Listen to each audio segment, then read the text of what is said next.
Welcome, ladies and gentlemen, to another TU-Automotive webinar. This is Beyond Motor Insurance and Intermobility Services. Today's webinar is acting as a precursor to TU-Automotive Digital Insurance Europe, London, which is on the April the 18th and 19th.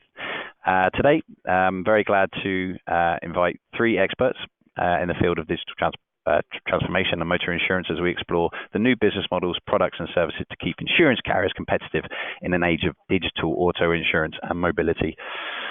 We'll be taking into consideration three core topics, which will address the change in automotive business model to service provision of mobility and its impact on the OEM insurer relationship within a connected services and mobility ecosystem. We'll be looking at the new models of transportation to cover e-hailing, car sharing, fleets, P2P car rental, and others. We're looking at the flexibility of insurance coverage needed for those means of transportation. We'll also be taking into consideration the automotive customer. As OEMs evolve to become mobility fleet operators, can carriers shift from underwriting to captives to collaborating with OEM connected services and mobility departments? And finally, how do you create an ecosystem of partners, aggregators, OEMs, mobility service providers, etc., around on-demand autonomous mobility to distribute new digital insurance products and services? We have three expert speakers, as I mentioned: Parul Green, Head of Strategy and Innovation with AXA UK, Michael Fitzgibbon, Chief Underwriting Officer with Slice, and Tarek Al-Asawi from Plug and Play Tech Center. Slightly different lineup to the advertised, as unfortunately Hutch wasn't able to make it, but we've got a very good and knowledgeable replacement in Tarek. Just a few mentions, a little bit of housekeeping. We do have a live poll to follow the three presentations from our speakers today. So I'd please encourage all of our listeners to make their views count by selecting and taking part in those poll questions. And then, given time, spare time at the end of the webinar, we will be taking live questions from the audience. There is a chat function within the webinar system, so please enter your questions there, and as I say, given time, we will be addressing those. So I'd like to now hand over to our first speaker. This is Tarek Al-Asawi, who is an associate with Plug and Play Ventures. And with that, Tarek, I'll hand over to you to deliver your presentation from Plug and Play Tech Center. Cheers. Thank you for the warm introduction. Let me get my screen set up. Give me one moment. So good morning, everybody, or good evening, wherever you're dialed in from. So my name is Tarek Al-Asawi, and I work at Plug and Play Ventures, which is an early stage investment firm focused on enterprise technology. And I lead all of our investments in the mobility and transportation space. So everything from autonomous vehicles to connected car all falls within my wheelhouse. So give me a moment to set this up.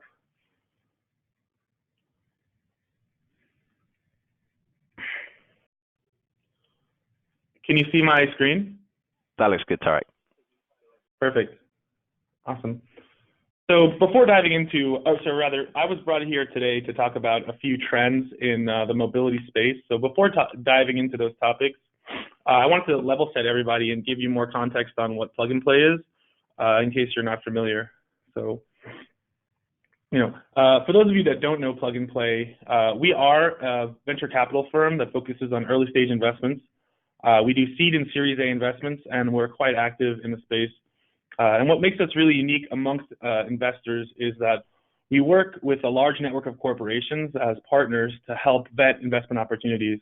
So what we do is we connect startups in our ecosystem to large corporations, the enterprise customers that they're going to eventually be selling to. And what that allows us to do is gain really, really unique insights to help fuel more intelligent investment decisions. So right now we're operating at a pretty decent scale where we have over 200 corporations that we're working with, which are mostly Fortune 500 companies. Within the mobility space, which I lead, we work with around 30 of the large OEM and Tier 1 suppliers, guys like Nissan, Daimler, Ford, Bosch, and so on. And in the insurance space, we work with pretty vast majority, I would say, of the big carriers. Great companies like Munich Re and Allianz, and the list goes on. I think it's 65 partners in total. So we're operating at a pretty huge scale, and that's allowed us to make more and more investments. So we really, everything that we do here at Plug and Play is to fuel investment decisions. And so last year, for example, I guess 2016, this is, we were named most active venture capital firm in Silicon Valley, ahead of some really, really amazing names here like Coastal Ventures and Andreessen Horowitz. What that's also allowed us to do is expand internationally. So Plug and Play started off with one humble office here in Silicon Valley, and now has 26 offices worldwide, including a very large presence in Western Europe and East Asia. Given that we're talking about mobility and insurance, I want to focus on those areas in particular. So we actually have 2 offices, New York and Munich, that are focused on the topic of insurtech, and 3 offices in Berlin, Stuttgart, and Shanghai that are focused on mobility, where we work with local players on the ground, and obviously startups as well. And then our 3 big hubs of Silicon Valley, Beijing, and Tokyo are where we run all of our programs, but we really have a strong focus on our 2 core programs of insurance and mobility. So just to zone in on one of those programs in particular, because it's near and dear to my heart, is a program we have in Stuttgart with Daimler Mercedes called Startup Autobahn. So through that program, we've been able to introduce hundreds of companies to our 10 partners there, including Daimler, Porsche, and BASF. And through those introductions, we've been able to get over 90 paid pilot projects for startups, 12 of which I would say at this point are moving towards production. So a huge, huge win, when you consider how long the automotive sales cycle can be. But all of this, of course, is to fuel investment decisions. And the unique point that we're at allows us to see trends ahead of time, because we're seeing the intersection of retail and insurance and mobility, and able to make actions based on the insights we're able to get from our network. So diving into the trends that we're seeing in the mobility space. When talking to insurance carriers, the big topic is connectivity. As cars become connected, what are the services that we can get, and how will that change our underwriting decisions? So it's obviously a huge topic for insurance carriers, and every time I meet with an executive here at our office, that's like the first thing that they bring up. I would say that what I find quite interesting is automotive companies, which have the MO of being maybe a little bit slow to the game, have over the last 5 years really moved quickly towards new innovations.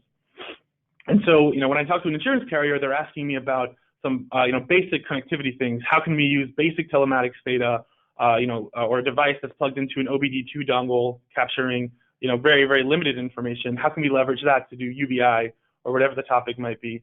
Where automotive companies have kind of moved towards understanding that data is the new oil, and that the data that the car is collecting is more valuable than anything else that the vehicle can do. So 2 big trends in connectivity that I think are interesting are the fact that passenger data is becoming increasingly more important, and that will become more and more important as autonomous vehicles become the norm. So companies like Natera Technologies and VocalZoom are startups that are embedding sensors in the vehicle to get more information about an individual's well-being. Natera Technologies, for example, can get biosignals like heart rate, respiration, et cetera. And a lot of automotive companies that we've talked to, a lot of the tier 1 suppliers and OEMs are really interested in passengers' well-being while they're in the car. So that's actually a huge, huge trend, and that's going to have implications for beyond P&C insurance, of course, life insurance and other areas where health is a big topic. Aside from just passenger information, as more and more complex data is captured for the vehicle itself, we're seeing more and more companies like Turbine and Dowx try to capitalize on all the sensor data that's being captured to create marketplaces for that data and create additional value for the data owners, which are generally the OEMs themselves. The best example of this that I think a lot of people on this podcast might be familiar with is Autonomo, which is a company based out of Israel that's building a connected car platform. And what they're doing is they're working with a whole ecosystem of different players, 70, I think in total, or maybe even more than 70 at this point, which includes a lot of insurance carriers as well, that are looking to leverage the data that a car can produce to do different things, serve different services, et cetera. But of course, when we're talking about like the future of connectivity, the topic that's really the big elephant in the room is autonomy. So we don't have to talk too much about autonomous driving, because I think we all know that it's coming. But just to kind of highlight a few key points, is obviously there's been a lot of hype recently, And I think, from my perspective, having studied this a lot over the past year, I think we're kind of approaching the level of peak hype.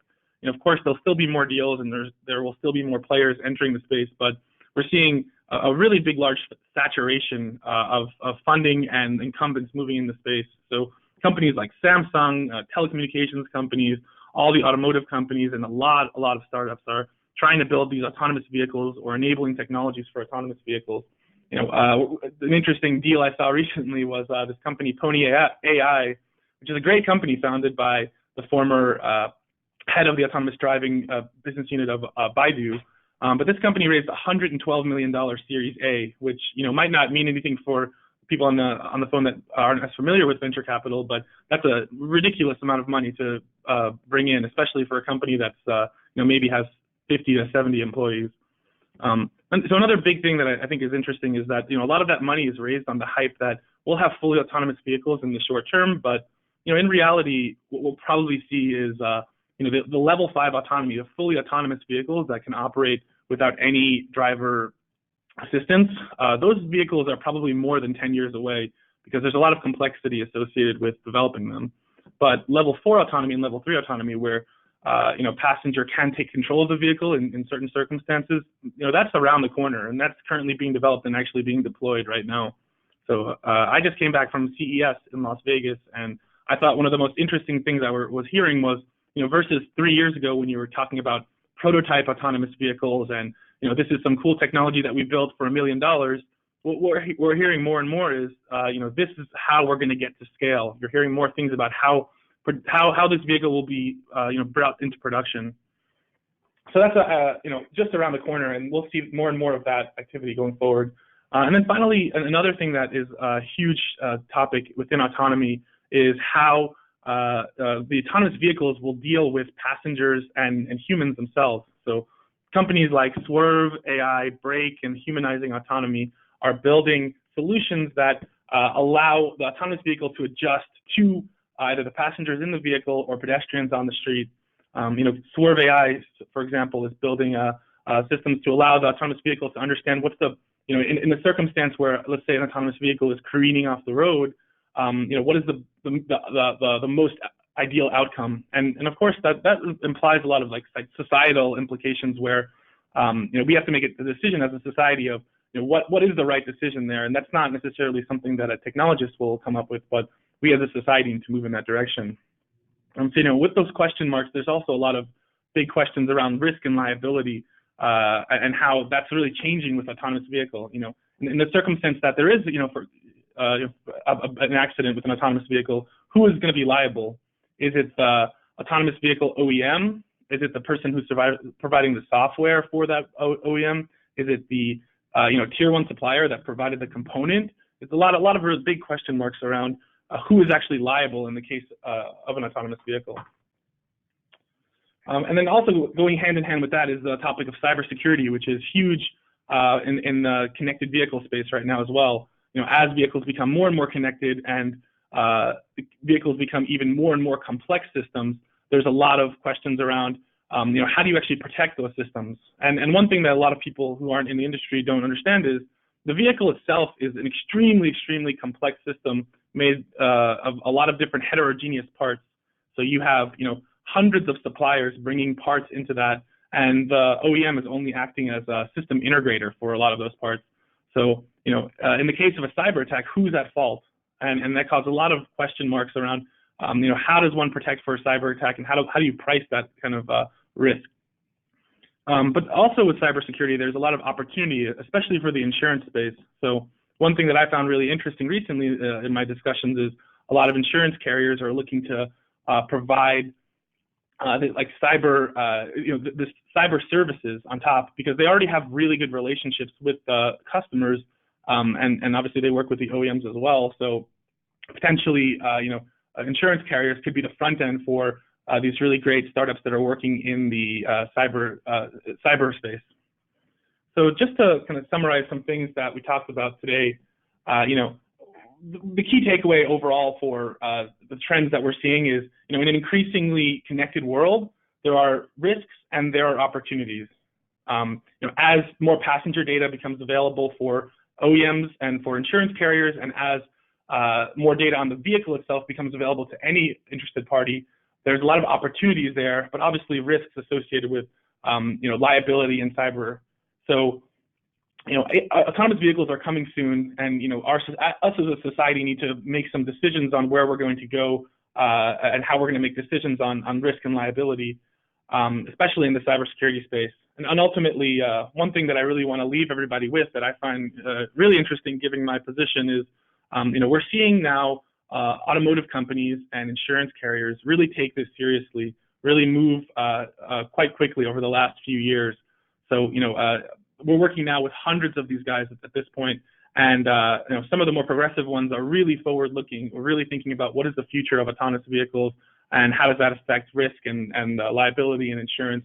And I'm super excited here at Plug and Play to be part of that journey, and hopefully we can make an impact as a move as a society to be prepared for when autonomous vehicles become a reality in a few years. All right. Well, anyway, that was my presentation. Thank you. Thank you very much, Tarek. Thank you very much for that. And ladies and gents, you can hear more from Tarek when we enter the polls a little bit later on. And Tarek will be adding some commentary to the questions there. And then I'm just going to hand over to our next speaker, who is Parul Green, and she is Head of Innovation and M&A with AXA UK. Parul, if you just want to let us know when you'd like to click through to the next slide, and we can do that for you. Well, I actually can't see the slides at all because technology is not working for me. So if you, as I finish a particular dialogue, I'll let you know that. Can you please That'll change? Be fine. Yeah, right. No problem. So good afternoon and good morning, ladies and gentlemen. My name is Parul Green. I am Group Head of Innovation for AXA UK.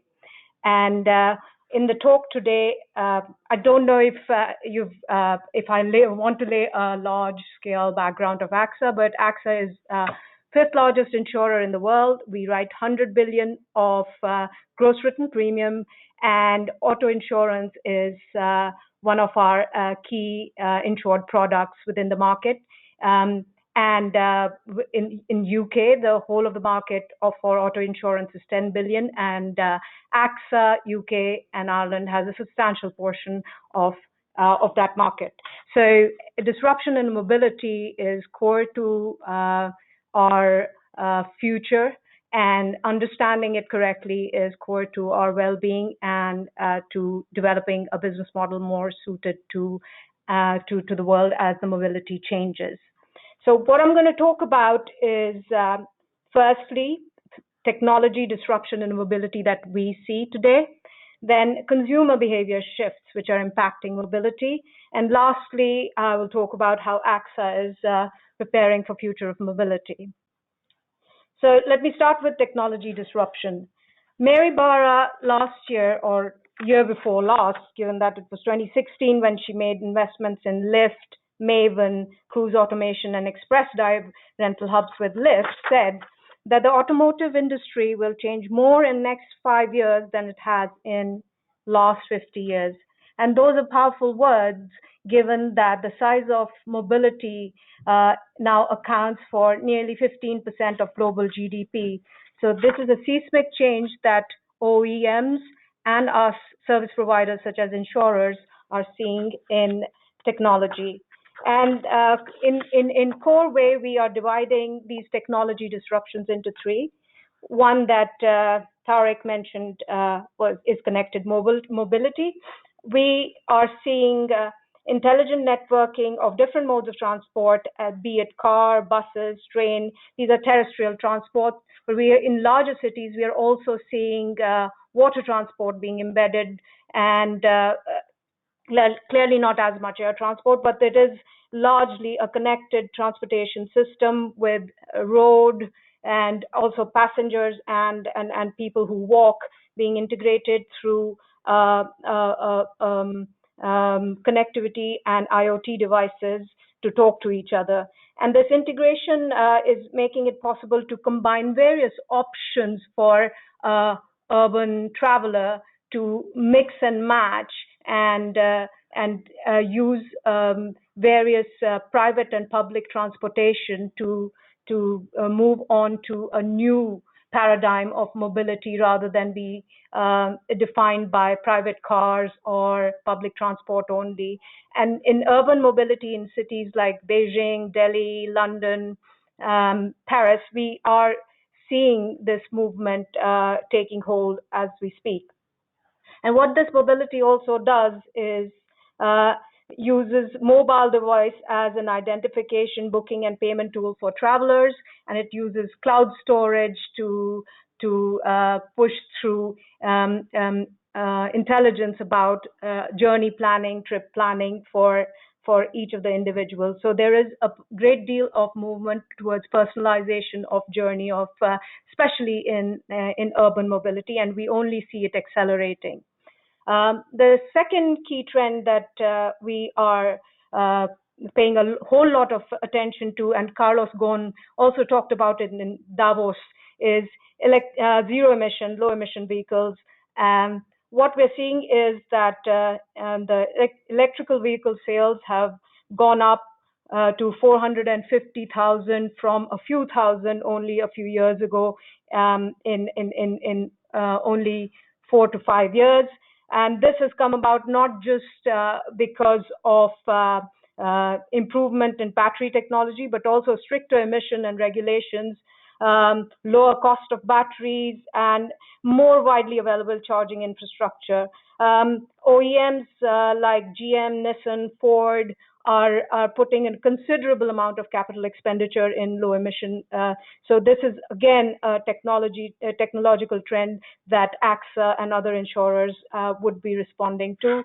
Finally, the third trend, again, these are not exhaustive. These are identified as core trends by us, but we see that there are several others. So is autonomous vehicles. We have seen statistics which say that 90% of the accidents occur due to human error, and we see AVs would be a huge help in reduction of these accidents. Also, we see AVs improving flow of traffic, leading to better use of existing road capacity and reducing the need to build or widen roads. And we believe that around 15 to just below 20% of new cars sold by next 10 to 15 years could be entirely fully autonomous vehicles. And we also see a huge amount of work being done in computer vision to improve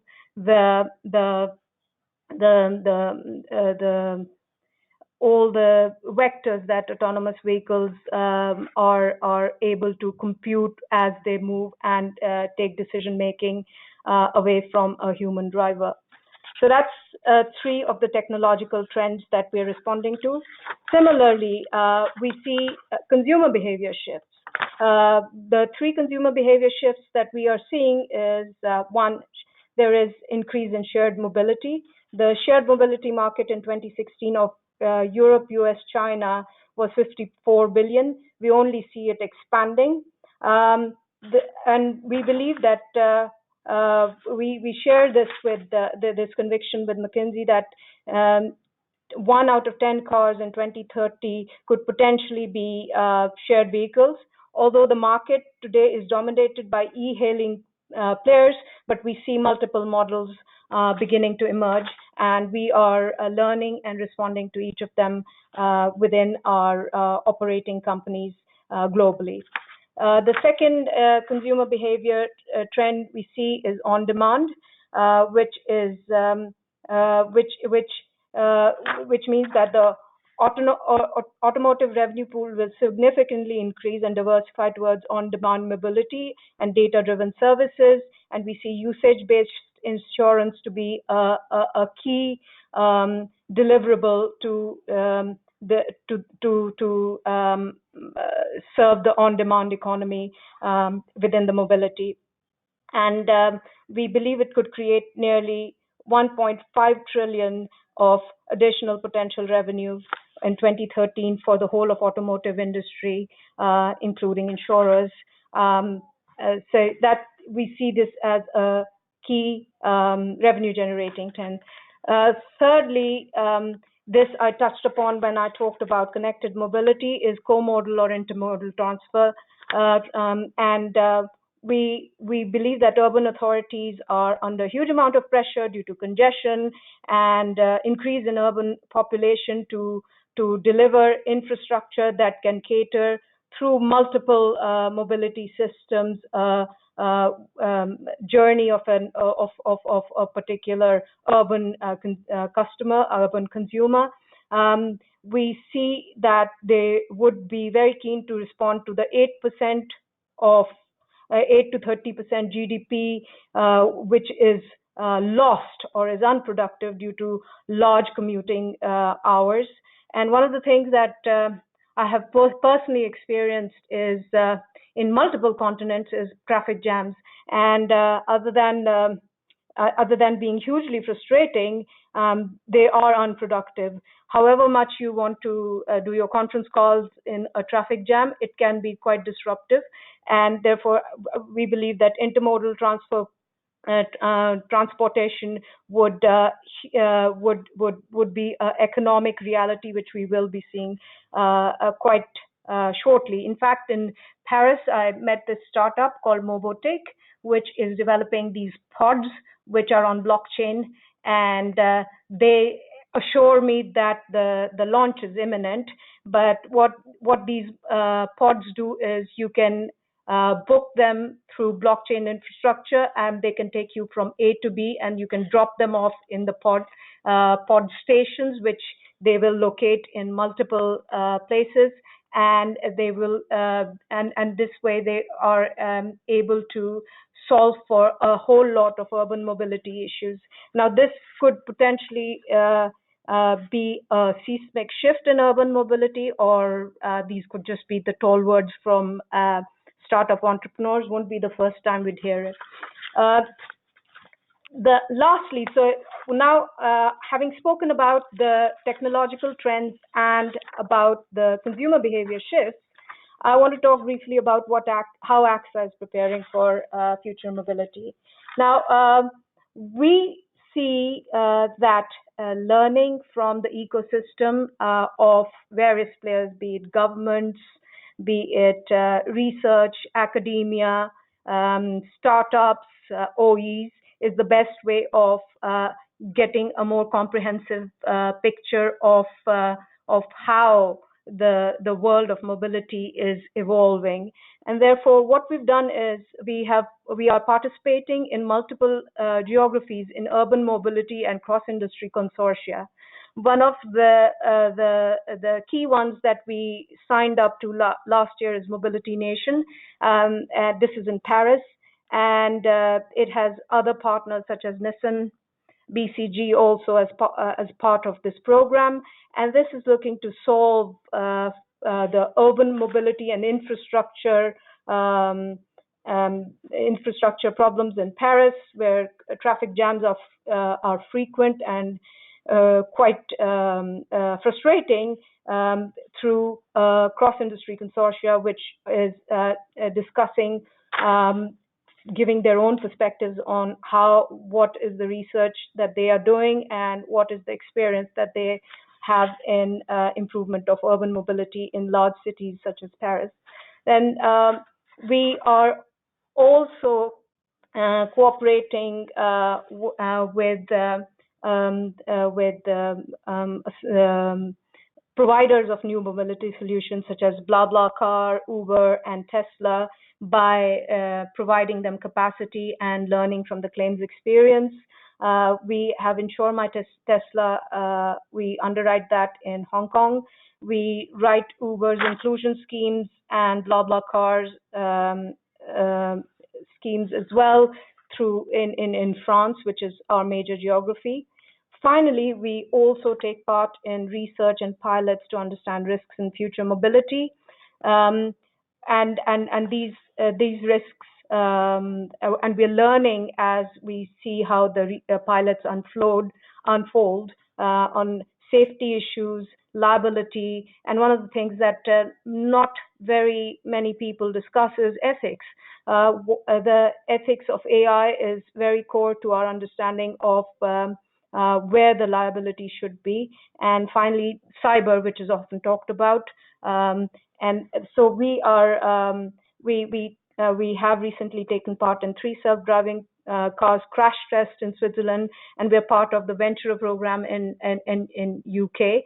These are only 2 of the many. The AXA Group is in 63 countries, so several of our larger, more developed operating companies are participating in local programs, including those in Singapore, Hong Kong, etc. So finally, to round up, we definitely see and agree with Mary Barra that the automotive industry is going through seismic change. We do want to respond correctly to the technological shifts and consumer behavior shifts. Finally, we're taking a whole lot of steps across geography and sharing knowledge internally and with the ecosystem of the changes that we're seeing and the experience we're gaining through researches and pilots. I'll be happy to take any questions. Thank you. Thank you very much, Parul. And if you do have questions, please feel free to jot them down and enter them into the GoTo system. And time permitting, we can take some of those questions at the end of the webinar. I'd like to now hand over to our final guest speaker today, who is Michael Fitzgibbon, Chief Underwriting Officer with Slice. And we'll just hand the mic over to him and get the screen up and running. That looks good. So Michael, over to you. Thank you, Andy, and thank you everybody for joining. My pleasure to be here this morning. I'm going to talk a little bit about what we call motor insurance of the future. Before I start, just a really quick summary of who we are at Slice. Slice is an insurtech founded to do insurance, obviously. We do insurance entirely in the cloud, and we focus on what we call on-demand insurance. So for now, we've done on-demand insurance for the on-demand economy, home users who put their homes out on Airbnb, drivers who use their cars for Uber and Lyft, etc. We've developed products for these people. And we're moving on to other on-demand products as we work through 2018. So let's talk a little bit about motor insurance of the future. And this is just some ideas that we have, some of the things that we see going on. This is not to say everything is actually going to turn out this way.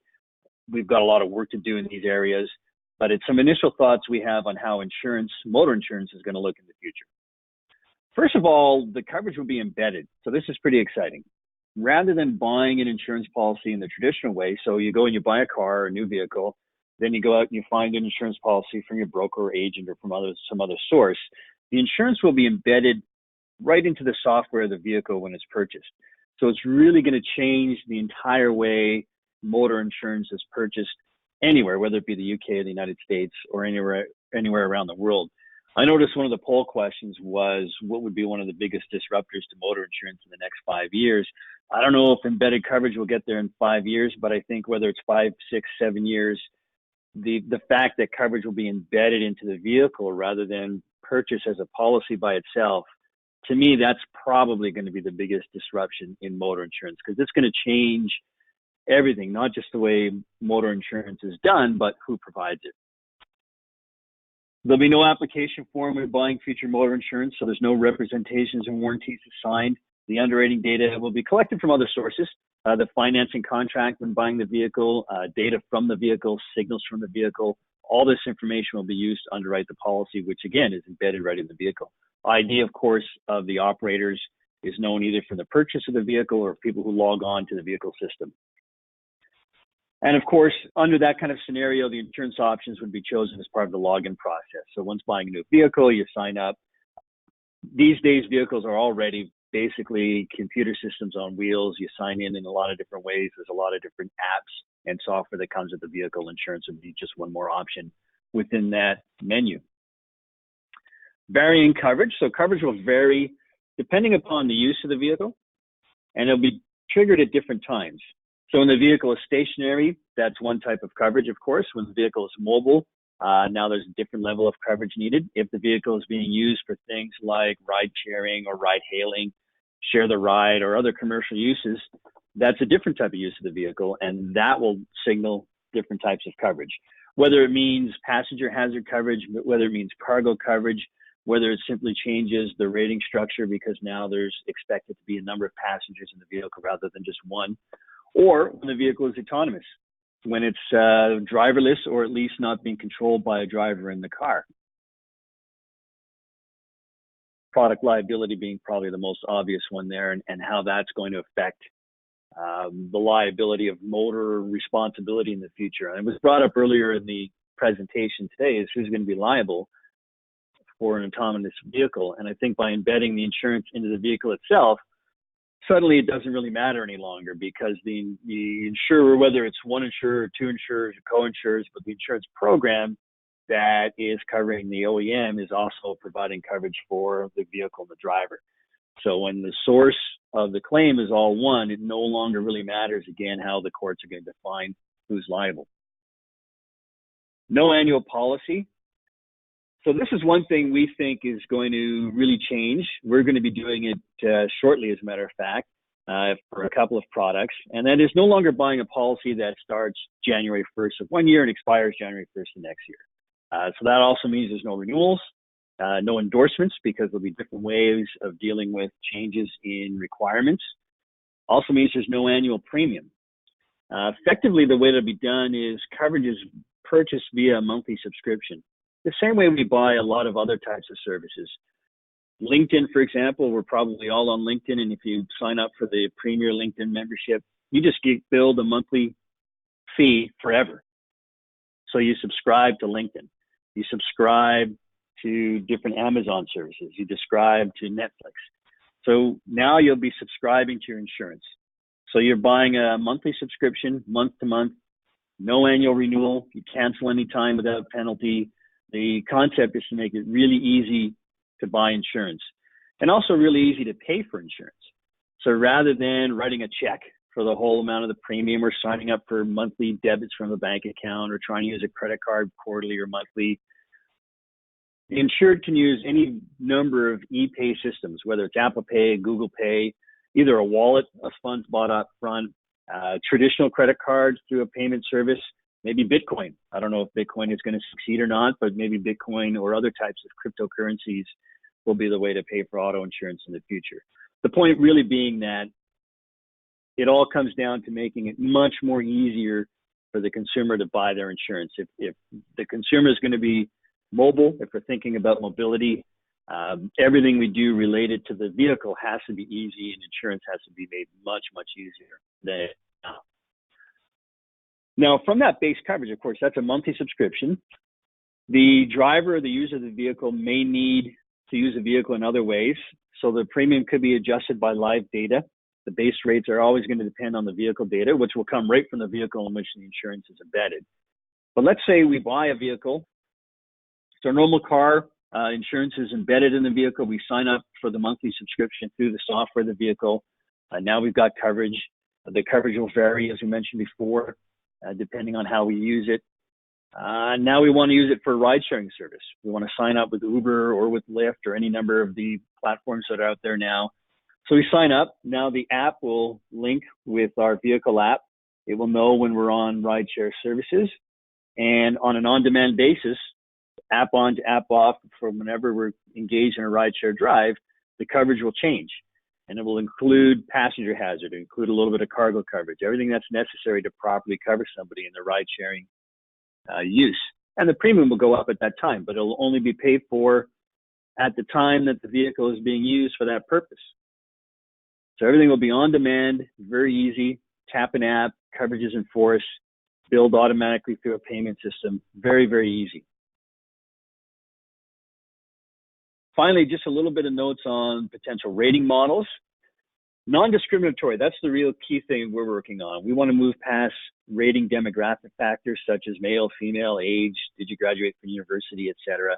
Not to say that there won't always be loyalty programs or affinity programs out there, but we certainly want to take away the discriminatory factors from rating. Passenger details may have impact. Experience will be earned. Rating will be used, again, based on vehicle use signals.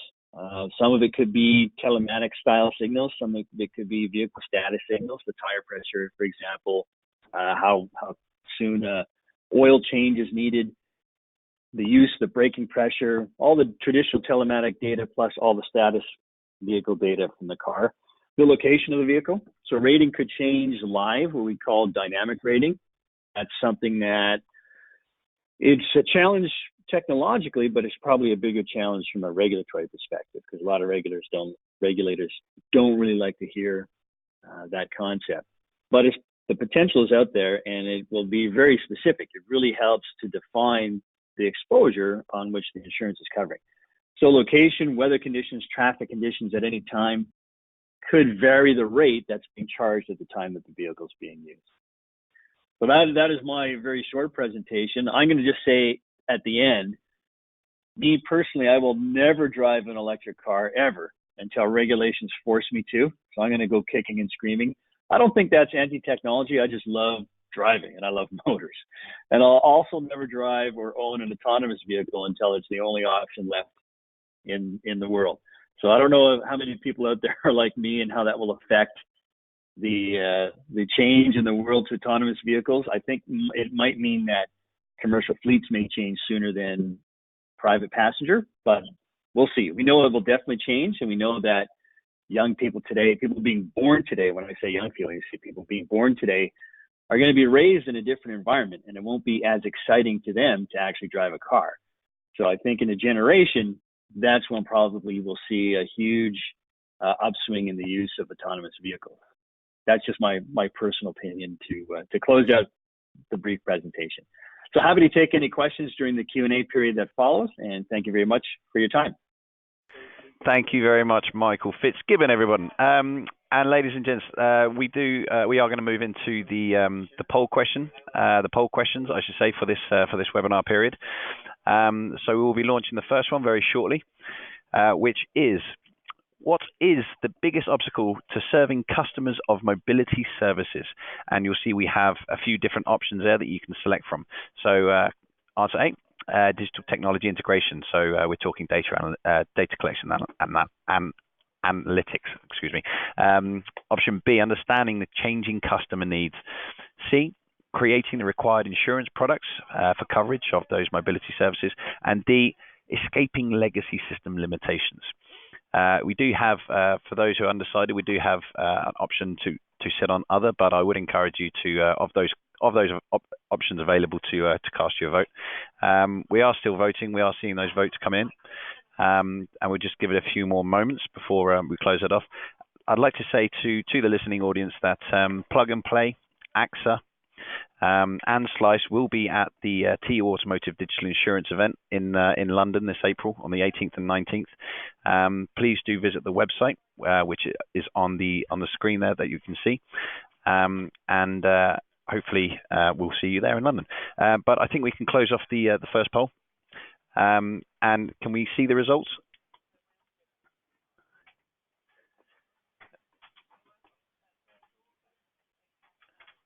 We are just trying to figure out how to share the results, but I can reveal that the overall winning choice is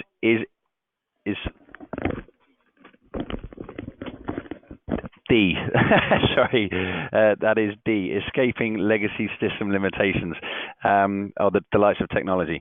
So I'd just like to actually open this up to the audience. Sorry, and to our speakers. Firstly, Parul, of the options available to you there,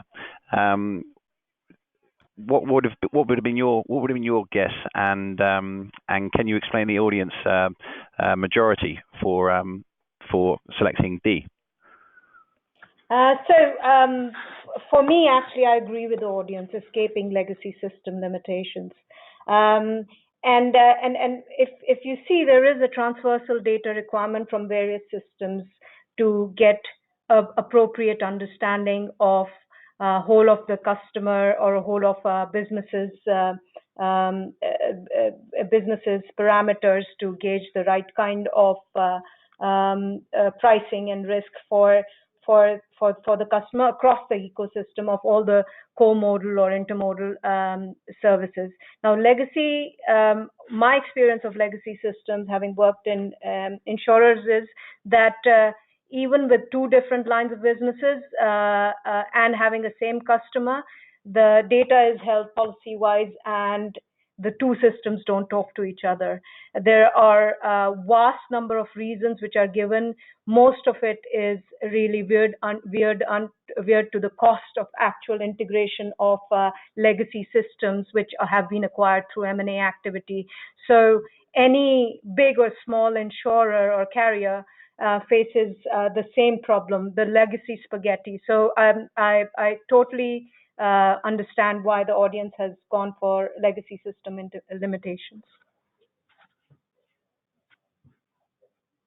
Thank you for that, Parul. And Michael, just an opportunity to make a comment on those results. I can reveal that 25% selected A, which was digital tech integration. 22. Oh, there we go. We can see the results on the screen now. So there you have it, Michael. Just an opportunity to cast your opinion on those results.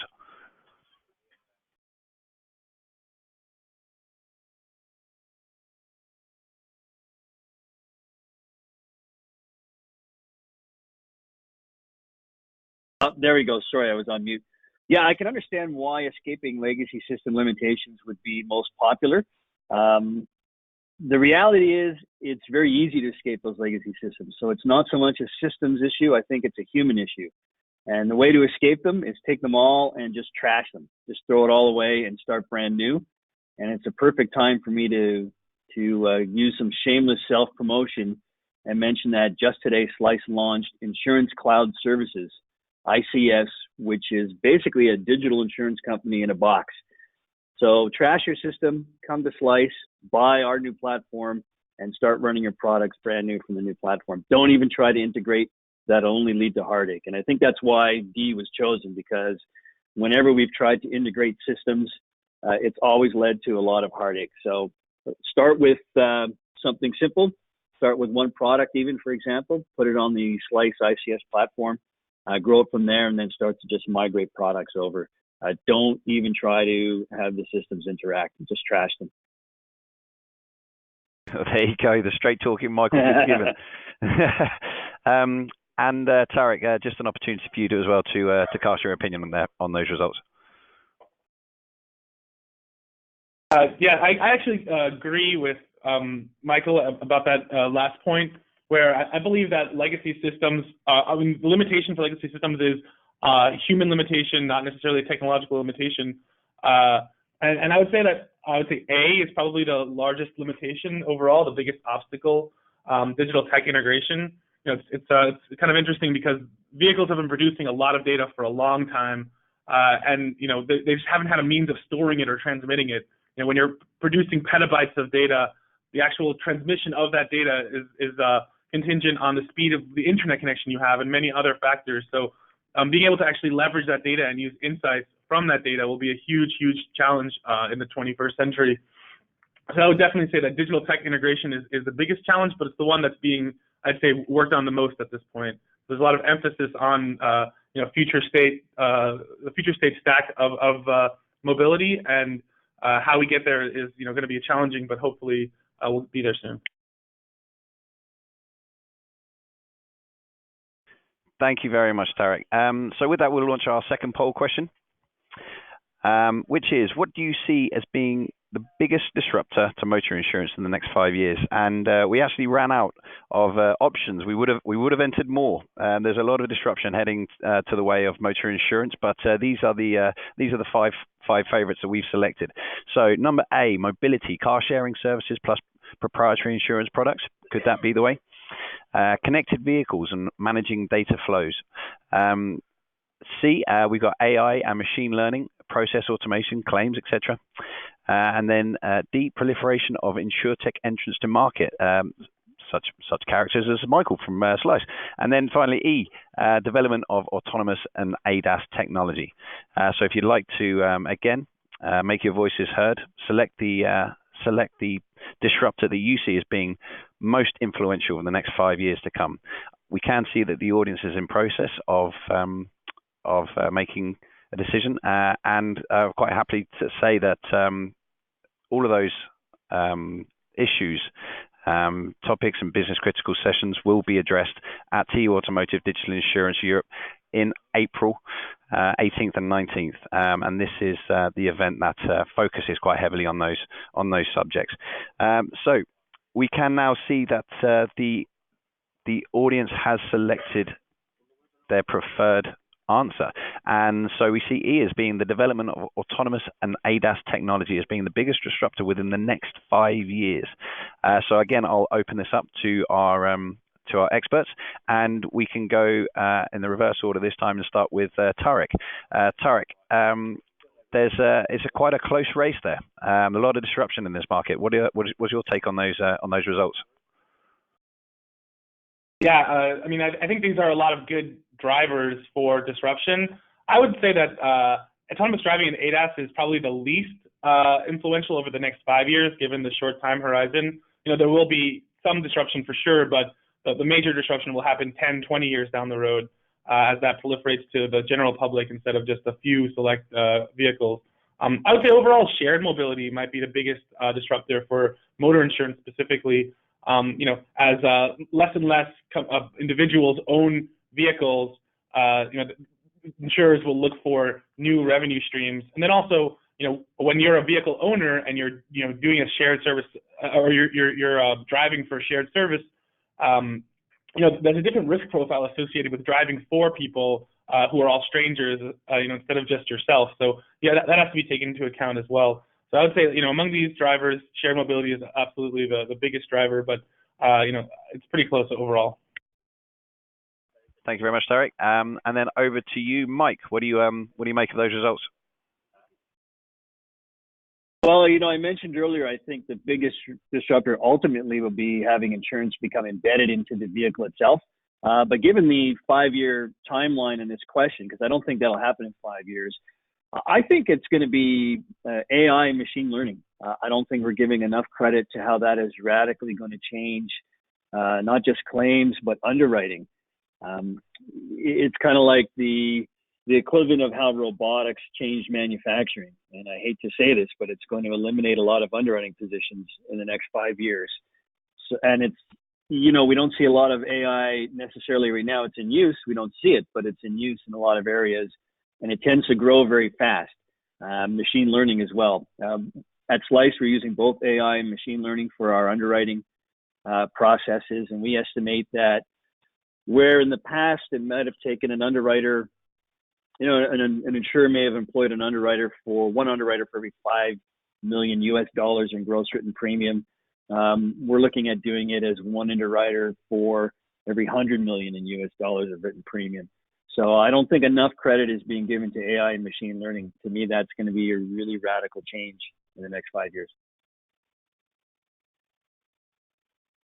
Thank you, Mike. And then just on to Parul, just an opportunity to, again, make your voice heard about those results.